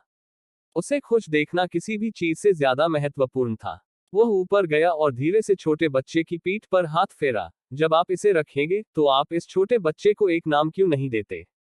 उसने झिरन ने एक पल के लिए सोचा, फिर हंसा। यह चावल के गोले की तरह गोल और मोटा दिखता है, तो हम इसे चावल का गोला क्यों नहीं कहते? मो जियुए ने प्यार से उसके सिर पर हाथ फेरा। अच्छा, हम इसे राइस बॉल कहेंगे। जैसे ही यह जोड़ा सामने से मीठी मीठी बातें कर रहा था, पीछे चल रहे मो चुहान और मो चोंगयुआन वास्तव में देखते रहने को तैयार नहीं थे। नौवे भाई और भाभी की अंतरंगता में खलल न डालने के लिए मो चुहान ने मो चोंगयुआन को कई कदम तेजी से चलने के लिए खींच लिया। पांचवे भाई, चलो जल्दी करो। माँ और पांचवी भाभी अभी भी तुम्हारा इंतजार कर रही है। इस समय वह झिरन अभी भी एक अनमोल खजाना पाने के बारे में उत्साहित था। राइस बॉल के लिए बेहतर भोजन उपलब्ध कराने के लिए उसकी चेतना सीधे उसकी स्थानिक रिंग में प्रवेश कर गई, जहां उसने एक बांस का जंगल खोलने के लिए 3000 युआन खर्च किए, जिसे उसने स्वादिष्ट बांस से भर दिया।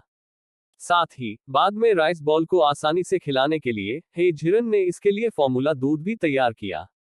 हे झिरन ने जो खजाना जुटाया था उसे राष्ट्रीय खजाना स्तर के उपचार का आनंद लेना था। हालांकि मो चुहान और मो चोंगयुआन ने अपनी गति तेज कर दी, लेकिन इतनी कम दूरी में वे मो जियुए और उनकी पत्नी से ज्यादा आगे नहीं बढ़ पाए। चारों वहां लौट आए जहां मो परिवार के सदस्य आराम कर रहे थे। मो चोंगयुआन ने मो चुहान के परिचय के तहत पहले अपनी मां को स्वीकार किया, फिर अपनी बहू को। यह पता चलने पर कि मो चोंगयुआन ने अपनी याददाश्त खो दी है, दोनों महिलाएं एक ही समय में जोर जोर से रोने लगी।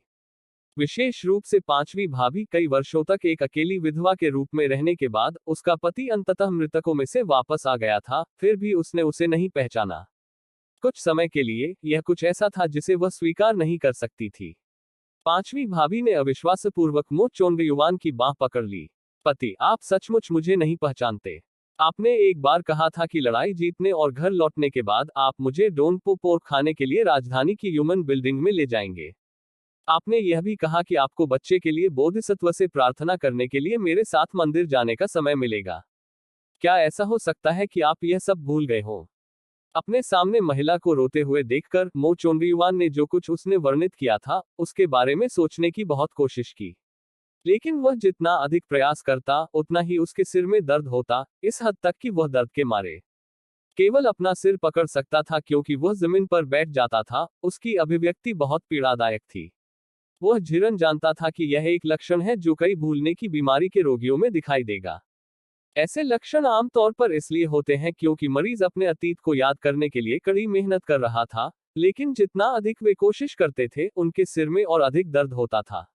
वास्तव में मो चोंगयुआन के लिए यह एक अच्छा संकेत था, जो उसकी यादें वापस आने की उच्च संभावना का संकेत दे रहा था। फिर भी रोगी को बहुत अधिक उत्तेजित नहीं किया जा सका। पांचवी भाभी को उत्तेजित होते देख मानो वह मो चोंगयुआन को बातें याद दिलाने के लिए और कुछ कहना चाहती हो। हे झिरन जल्दी से उसे रोकने के लिए ऊपर गया। पांचवी भाभी, पांचवे भाई को सिर में चोट लगी। उसे इस तरह उत्तेजित करना उसे आसानी से नुकसान पहुंचा सकता है। पांचवी भाभी को नहीं पता था कि ऐसा करने से उसके पति को कितना नुकसान हो सकता है, लेकिन उसे नौवीं भाभी की बातों पर कोई संदेह नहीं था। यह सोचकर कि उसकी हरकतें उसके पति को चोट पहुंचा सकती हैं, चाहे वह कितना भी अधिक कहना चाहे, पांचवी भाभी की अब और बोलने की हिम्मत नहीं हुई। विशेष रूप से मो चोंगयुआन की व्यथित उपस्थिति को देखकर सभी पांचवी भाभी को अब दिल का दर्द महसूस हुआ।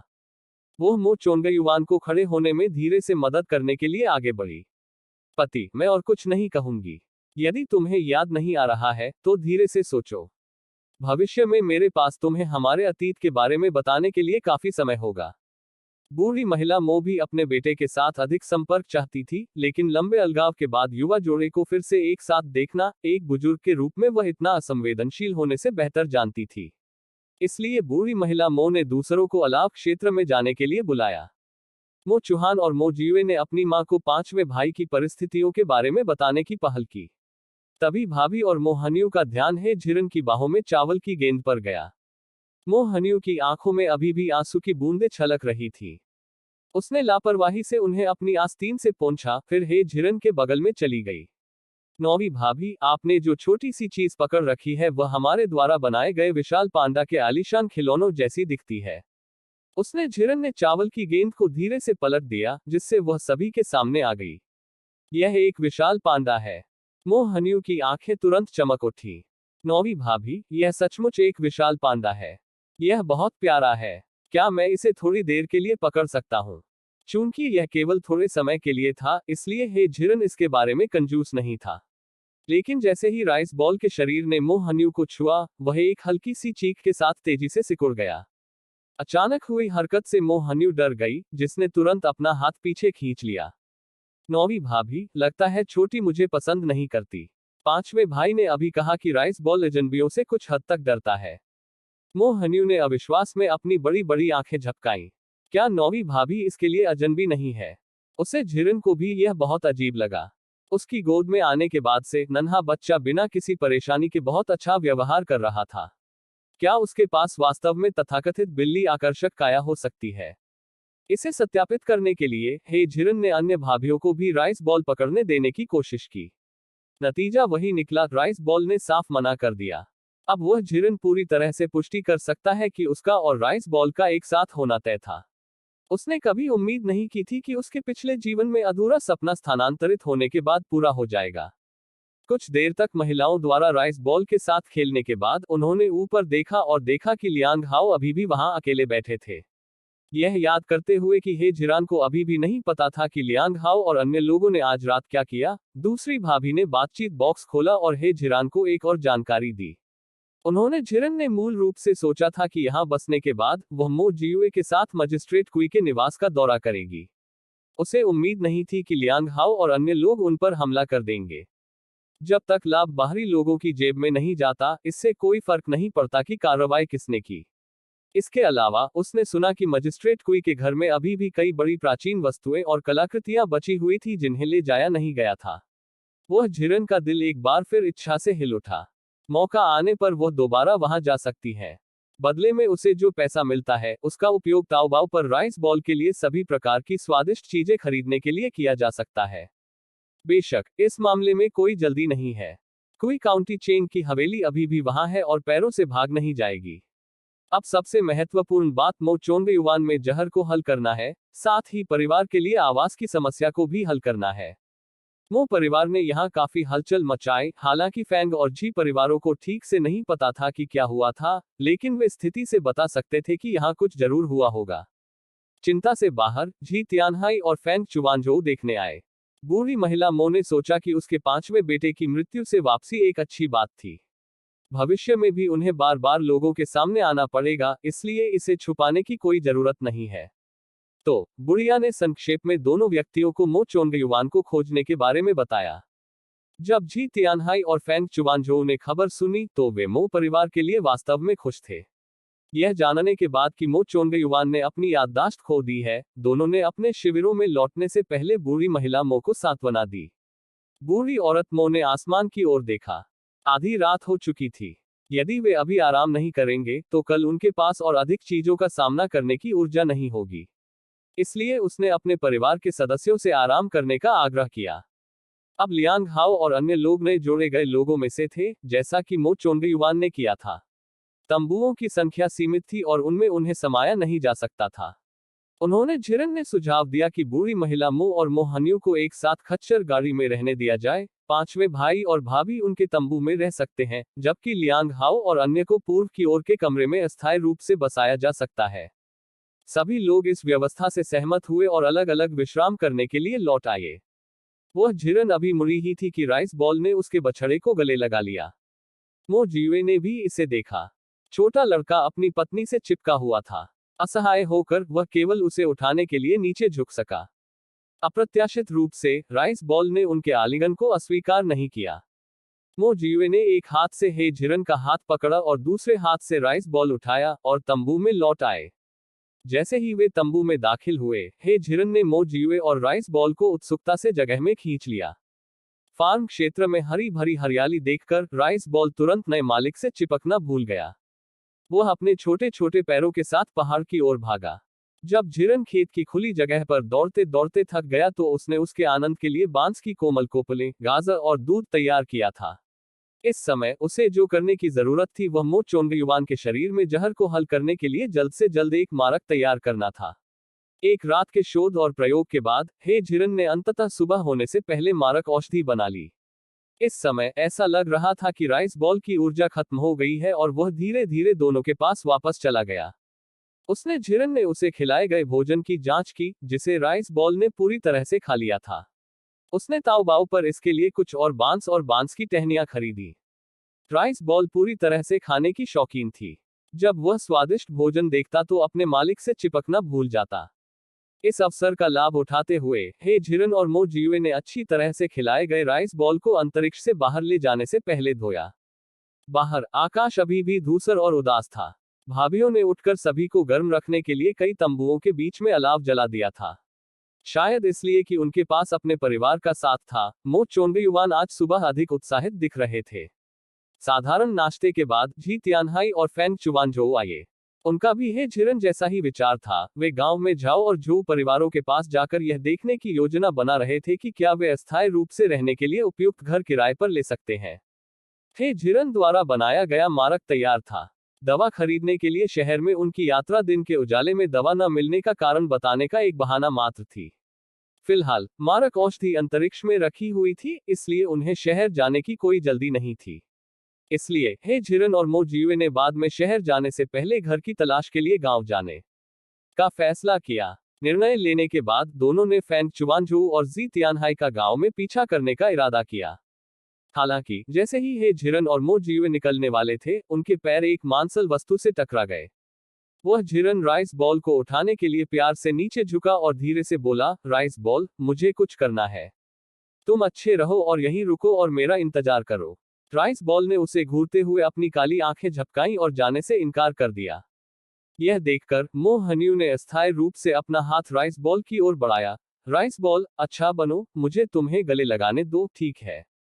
राइस बॉल ने हे झिरन की ओर देखा, फिर मो हन्यू की ओर। ऐसा लग रहा था कि उसके मालिक को कुछ करना है।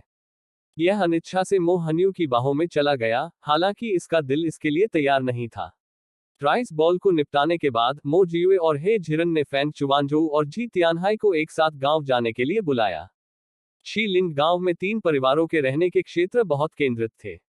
झाओ परिवार और झोउ परिवार गांव की सड़क के विपरीत दिशा में स्थित थे। कुई परिवार ने भूमि के एक बड़े क्षेत्र पर कब्जा कर लिया था और वह गांव के केंद्र में स्थित था। परिणामस्वरूप 3 परिवारों के आवास समूहों ने एक त्रिकोणीय आकार बनाया। कल की घटनाओं के माध्यम से जब तक आवश्यक न हो, उनका कुई परिवार के साथ कोई और व्यवहार करने का इरादा नहीं था। इसलिए लक्ष्य झाओ परिवार और झोउ परिवार से मकान किराए पर लेना था। जब समूह झाओ और झोउ परिवारों के बीच की सीमा पर पहुंचा तो उन्होंने बाएं और दाएं देखा। जी तियानहाई ने पूछा, भतीजी, हमें पहले किस तरफ जाना चाहिए? तुरंत जवाब देने के बजाय हे झिरन पहले झाओ और झोउ परिवारों की स्थितियों को समझना चाहता था। इस समय झाओ परिवार की ओर से एक महिला बच्चे को गोद में लिए हुए बाहर चली गई। वह झिरन महिला का विनम्रतापूर्वक स्वागत करने के लिए आगे बढ़ा। नमस्कार भाभी, मैं वही हूं जिसे कल सरकार ने यहां नियुक्त किया है। महिला ने घबराहट से हे झिरन की ओर देखा और बिना सिर घुमाए तेजी से चली गई। इतनी सुबह किसी ऐसे व्यक्ति से मिलना कठिन था जो जानकारी मांग सके। वह झिरन इस अवसर को छोड़ना नहीं चाहता था, तो उसने जल्दी से पकड़ लिया। भाभी, मैं कोई बुरा इंसान नहीं हूं, बस आपसे कुछ बातें पूछना चाहता हूं। महिला झोउ परिवार की ओर चलती रही, लेकिन रुकने का कोई संकेत नहीं दिखा। आपको जो भी पूछना है ग्राम प्रधान ली से पूछें। मैं कुछ नहीं जानता। महिला की बातों से पता चल रहा था कि वो कुई ली झेंग से बहुत सावधान थी। हालांकि वह झिरन इतनी आसानी से हार मानने को तैयार नहीं था।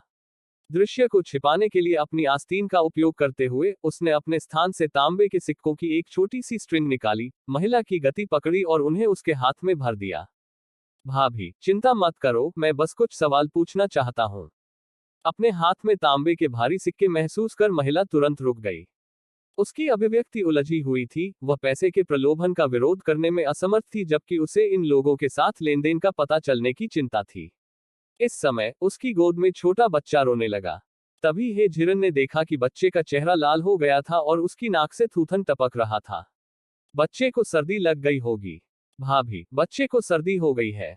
मैं कुछ चिकित्सा कौशल जानता हूँ और मेरे पास औषधीय सामग्री भी है। मैं देखूंगा और मदद करने का प्रयास करूंगा।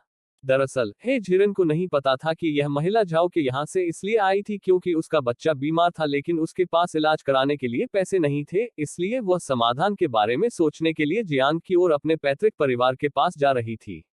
तांबे के सिक्कों का वह गुच्छा जो उसने जीरन को अभी अभी दिया था, वास्तव में उसके लिए बहुत आकर्षक था।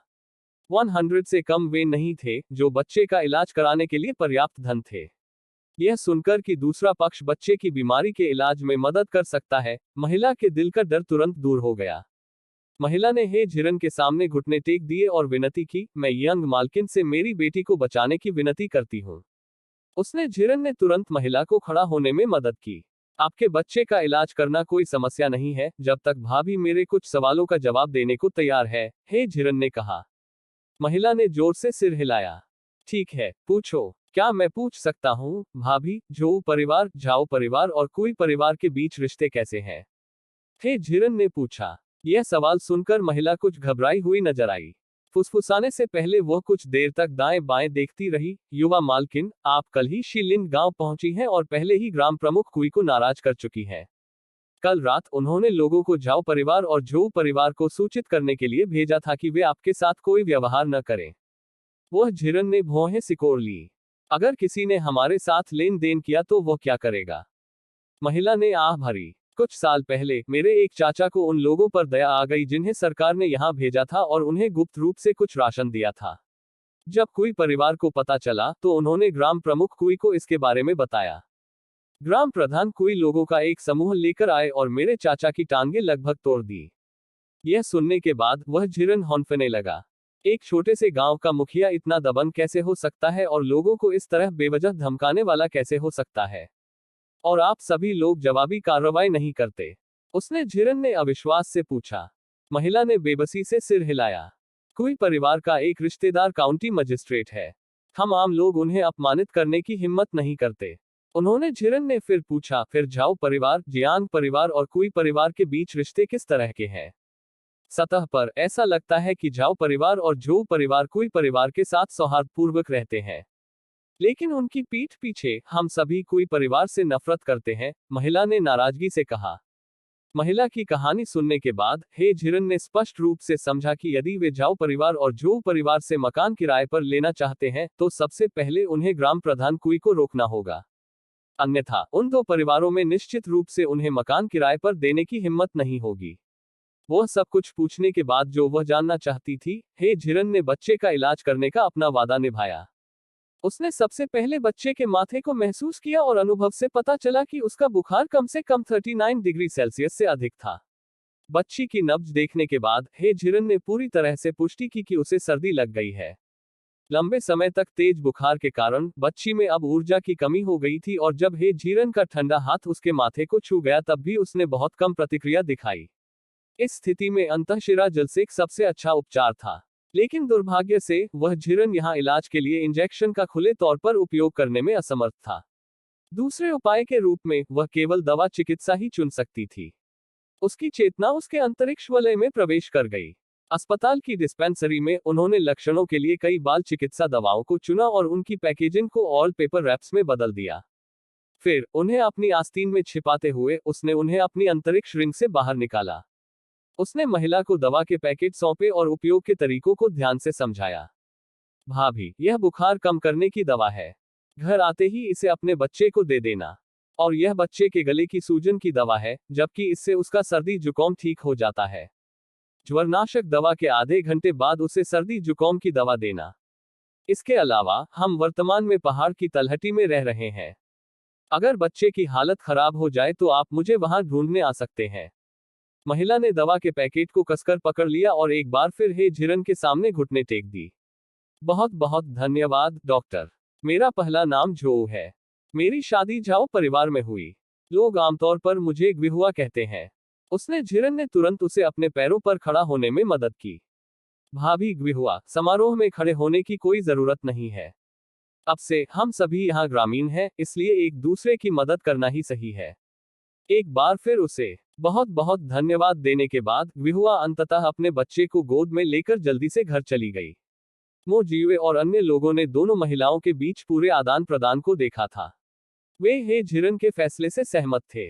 वर्तमान परिस्थितियों को देखते हुए यदि उन्होंने कोई परिवार के अहंकार को नहीं दबाया तो उन्हें झो परिवार या झाओ परिवार से मकान किराए पर लेने का मौका नहीं मिलेगा। छी तियानहाई और फैंग चुवानझोउ दोनों इस समय काफी क्रोधित थे। प्रिय भतीजी, मैं इस मुद्दे पर उनके साथ बहस करने के लिए अभी कोई परिवार के पास जा रहा हूँ। हालांकि हे झिरन ने उन्हें रोकने की कोशिश नहीं की, लेकिन उसने उनके साथ जाने की भी योजना नहीं बनाई थी। कारण सरल था, कोई परिवार को कल उनके हाथों नुकसान उठाना पड़ा था।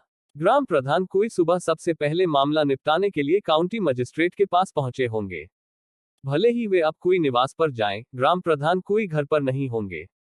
हालांकि वे स्वयं ग्राम प्रधान कोई को नहीं देख पाए, फिर भी कुछ परेशानी और झुंझलाहट पैदा करना सार्थक था। मो जीवे ने भी इस तर्क को समझा। यह देखकर कि दोनों चाचा कमजोर विद्वान थे और लड़ने में असमर्थ थे, उन्हें चिंता हुई कि उन्हें नुकसान होगा। तो उसने उन्हें याद दिलाया, चाचा, कोई परिवार में कई सदस्य हैं और बड़ी शक्ति है। यदि आप केवल 2 लोग जाते हैं तो मुझे डर है कि आपको नुकसान होगा। आप वापस क्यों नहीं जाते और अधिक लोगों को अपने साथ जाने के लिए बुलाते? उसकी बातें सुनकर जी तियानहाई हैरान रह गई। प्रिय भतीजे, क्या तुम हमारे साथ आने की योजना नहीं बना रहे हो? मो जीवे ने आसमान की ओर देखा और कहा, मैं और मेरी पत्नी कुछ औषधीय सामग्री खरीदने के लिए आज शहर जाने की योजना बना रहे थे। यह सोचकर कि आवास ढूंढने में ज्यादा समय नहीं लगेगा, मैं बस चला आया। लेकिन अगर हम कोई परिवार के साथ बहस करेंगे तो मुझे डर है कि इसमें बहुत लंबा समय लगेगा। उस स्थिति में हमारे पास शहर जाने के लिए पर्याप्त समय नहीं होगा। छी तियानहाई ने सिर हिलाया। अगर भतीजे और भतीजी को कोई मामला निपटाना है तो आगे बढ़ें। हम अभी अपने परिवार के सदस्यों को फोन करेंगे और कोई परिवार के साथ बात करने जाएंगे। मो जीवे और हे झिरन क्या सोच रहे थे कि भले ही ग्राम प्रमुख कोई घर पर न हो, फिर भी उनके समूह के लिए बड़ा उपद्रव करना अच्छा होगा। कम से कम इससे कोई परिवार को पता चल जाएगा कि उन्हें धमकाना आसान नहीं है। राइस बॉल को उसे फिर से परेशान करने से रोकने के लिए हे झिरन ने वहीं रुकने और मो जीवे का इंतजार करने का फैसला किया। मो जीवे खच्चर गाड़ी लाने के लिए अकेले वापस गए। जल्द ही वह खच्चर गाड़ी चलाते हुए लौट आया। एक बार जब वह झिरन सुरक्षित रूप से बैठ गया तो खच्चर गाड़ी चल पड़ी। शहर में सड़क बहुत नजदीक नहीं थी।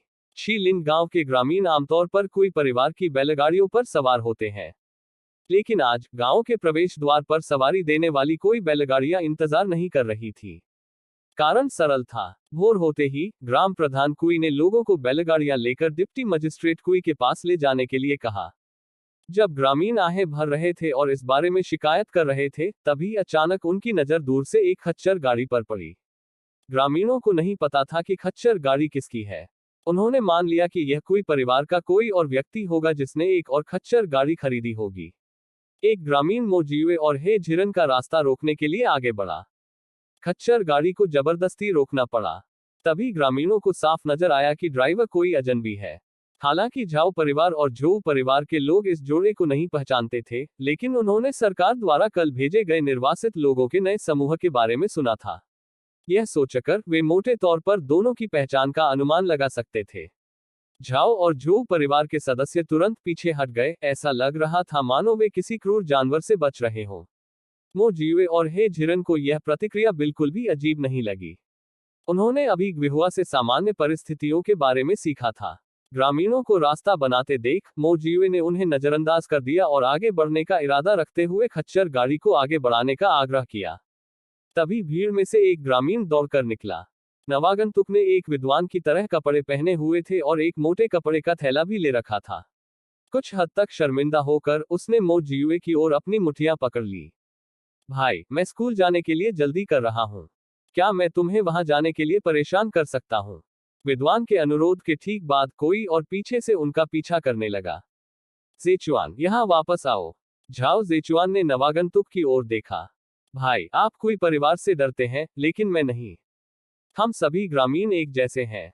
हम कोई परिवार को हम पर इतना अत्याचार क्यों करने द एक्सक्लेमेशन मार्क। झाओ ज़ेकियांग ने झाओ ज़ेचुआन की बांह पकड़ ली। इतने सारे लोगों के सामने बकवास मत करो। झाओ ज़ेचुआन ने नाराज होकर अपने बड़े भाई की पकड़ को झटक दिया। बड़े भाई, जितना अधिक आप कोई परिवार से डरेंगे, वे उतने ही अधिक अहंकारी हो जाएंगे। आप केवल उनके अहंकार को बढ़ावा दे रहे हैं। बोलने के बाद झाओ ज़ेचुआन जबरदस्ती झाओ ज़ेकियांग की पकड़ से मुक्त हो गया और फिर से मो जियुए के पास गया। सर, कृपया मुझे सवारी दीजिए। मैं किराया दे सकता हूँ। जैसे ही वह बोल रहा था, झाओ ज़ेचुआन ने पहले ही 3 तांबे के सिक्के निकाल लिए थे और उन्हें अपनी हथेली में मो जियुए को दिखाया था। किराया था या नहीं, यह गौण था। यह पहली बार था जब मो जियुए ने शीलिंग गांव में किसी ऐसे व्यक्ति को देखा था जो कोई परिवार से नहीं डरता था। इसलिए वह झाओ ज़ेचुआन को एक सवारी देने को तैयार था। वह रास्ते में शीलिंग गांव के बारे में बातचीत करने और अधिक जानने का अवसर भी ले सकता है। मेरी गाड़ी यात्रियों को ले जाने के लिए नहीं है, लेकिन चूंकि हम एक ही गांव में रहते हैं, इसलिए आपको सवारी देने में कोई समस्या नहीं होनी चाहिए। झाओ ज़ेचुआन दिखावा नहीं था। मो जियुए की बातें सुनकर उसने सीधे तांबे के सिक्के हटा दिए। तो धन्यवाद सर। वह झिरन गाड़ी में था, इसलिए मो जियुए ने झाओ ज़ेचुआन को गाड़ी के तख्ते पर अपने साथ बैठने दिया। खच्चर गाड़ी भीड़ की जटिल निगाहों के नीचे धीरे धीरे चली गई।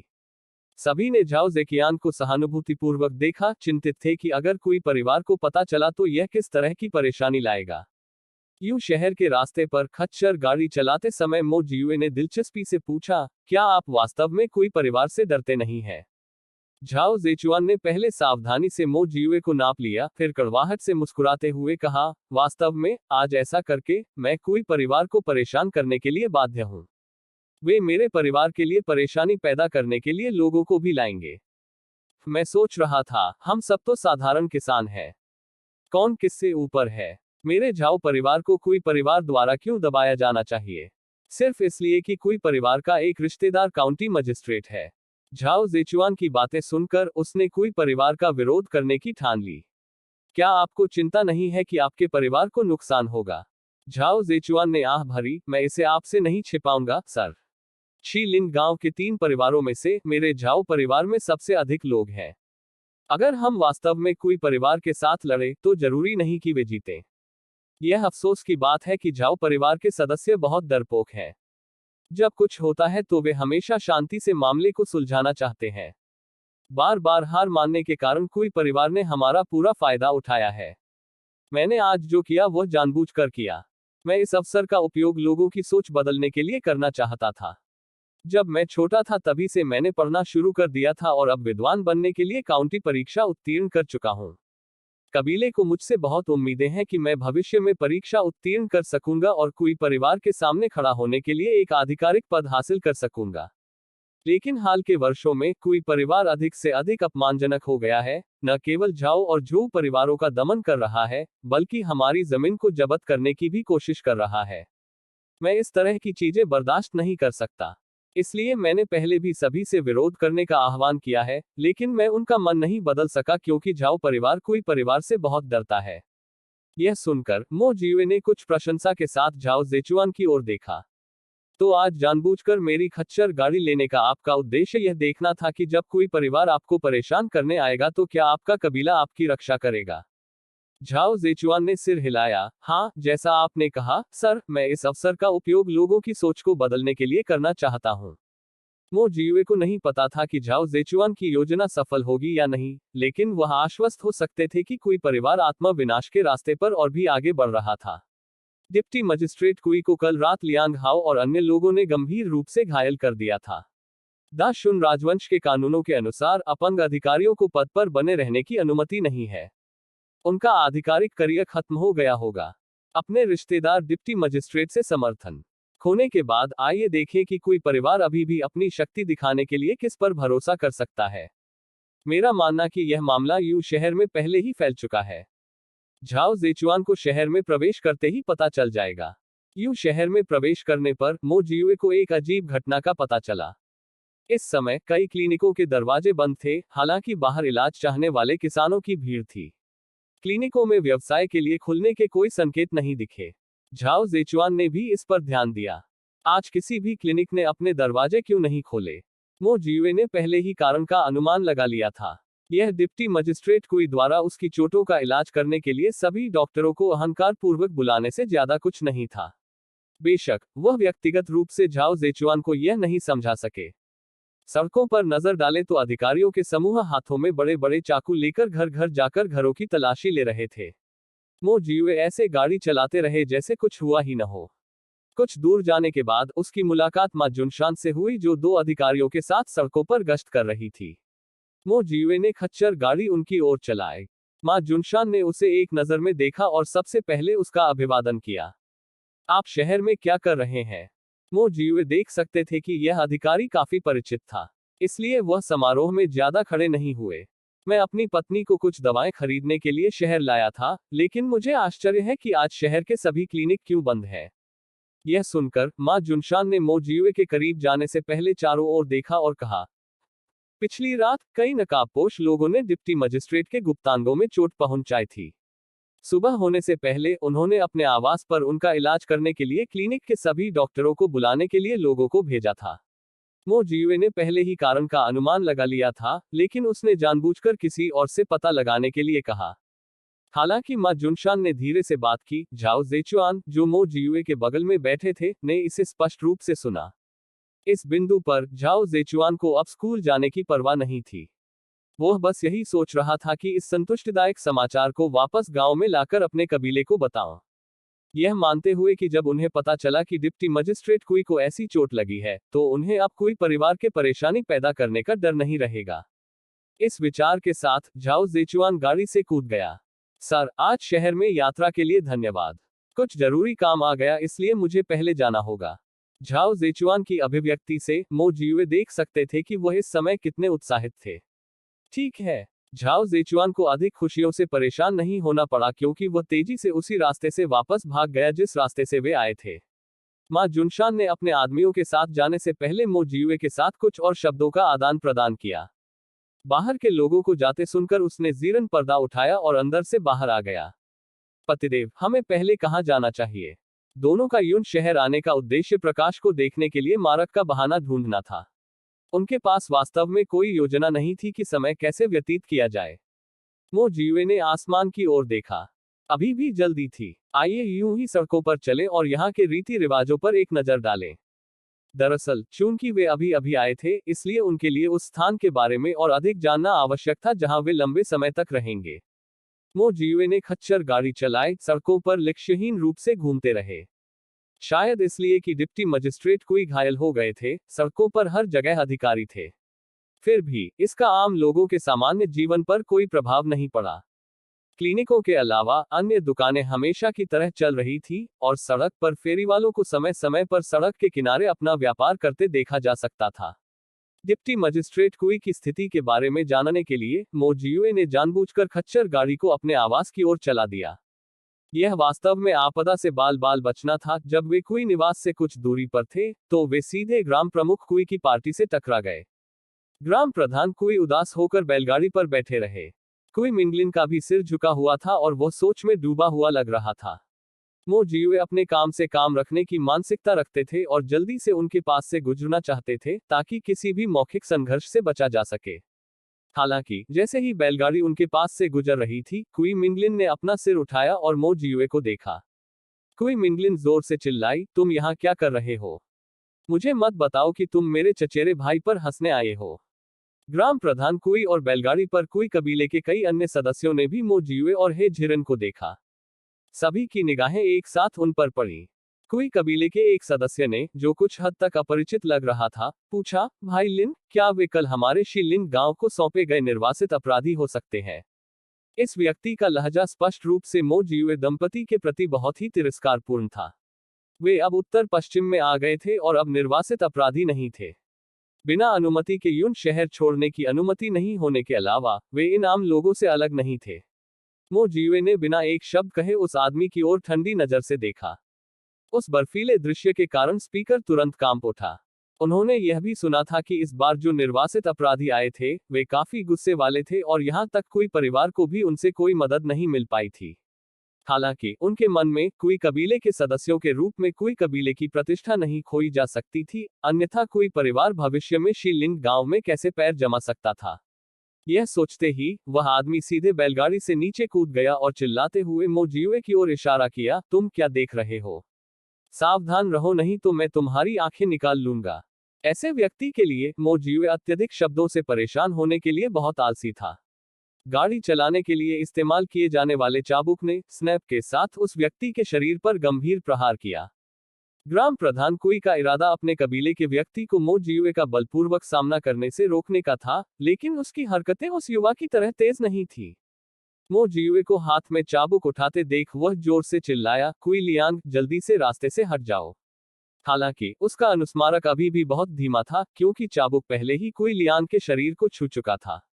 ऐसे व्यक्ति के लिए जिसने पूरे वर्ष मार्शल आर्ट का अभ्यास किया, यहाँ तक आंतरिक ऊर्जा के संचार के बिना भी, मानव शरीर पर इस चाबुक का बल सामान्य लोगों की तुलना से परे था। कुई लियांग दर्द से चिल्लाया, आह, तुमने दिन के उजाले में हमला करने की हिम्मत की, क्या अभी भी शाही कानून है? मोजियुए ने ठंडे स्वर में व्यंग्य किया, क्या आप अभी भी शाही कानून के बारे में जानते हैं?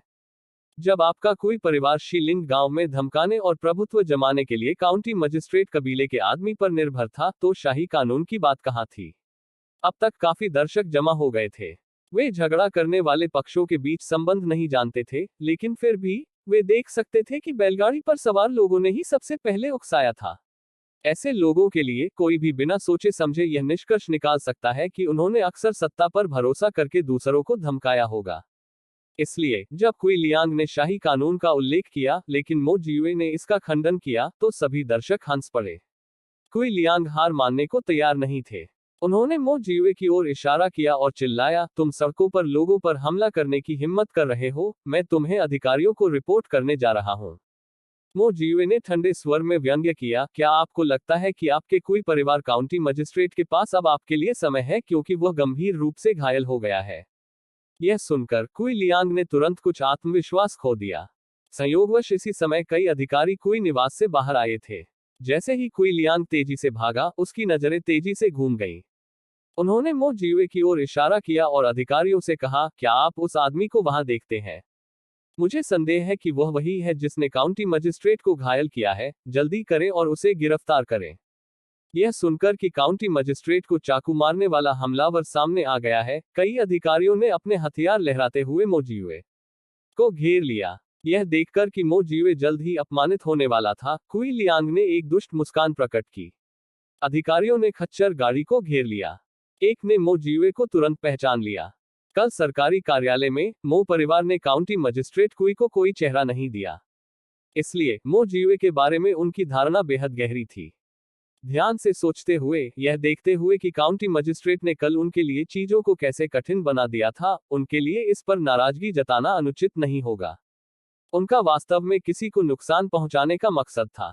यह एहसास होने पर अधिकारी जोर से चिल्लाया, जांच में सहायता के लिए अभी मेरे साथ काउंटी कार्यालय आओ। मोजियुए एक इंच भी नहीं हिले। मैंने ऐसा क्या किया है जिसके लिए जांच में सहायता की आवश्यकता है? शब्द बर्बाद करना बंद करो। मुझे संदेह है कि तुम वही हो जिसने काउंटी मजिस्ट्रेट को नुकसान पहुंचाया है। अधिकारी ने असहमति की कोई गुंजाइश नहीं छोड़ी। वह गिरफ्तारी की इच्छा से आगे आया। मोजियुए ने हे झिरन को कुशलतापूर्वक किनारे की ओर खींच लिया और अधिकारी के नमकीन सुअर के हाथों से आसानी से बच गया।